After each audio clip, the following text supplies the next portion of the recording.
Hey gang, it's Ron again over at bulletprooflease.com. Okay, so let's do a video today on a financial metric. I got a lot of questions on that when I did one the other day. Here's another one.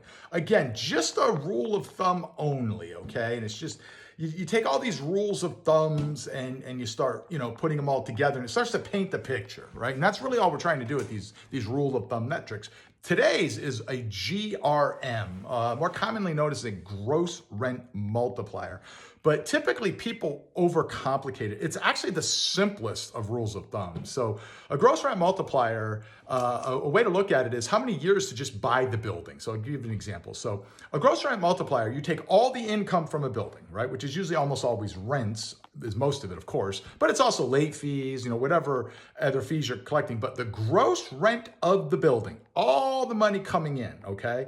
And it assumes you pay no bills, zero. Basically, you collect all the revenue and stuff that money under a mattress. How many years until you can just buy the building, right? So if the building is $400,000 to purchase it, but it brings in $100,000 a year of revenue, that's a GRM of 4. Right? So 4 years of revenue to buy the building. And it's not taking into consideration any expenses, anything like that.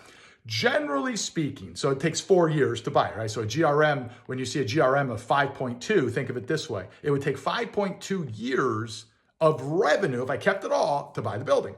So generally, you want to be around, and it varies across the country, but you want to be around 3 to 5.5, okay? And at these elevated prices, it's getting hard, but you don't want anything over 7 generally, okay? And again, it's just a rule of thumb, and it's gonna vary a little bit depending on part of the country you're in, but over 7 means it would take 7 or more years of total revenue to buy the building. And generally it's thought of that that's not a good deal, okay?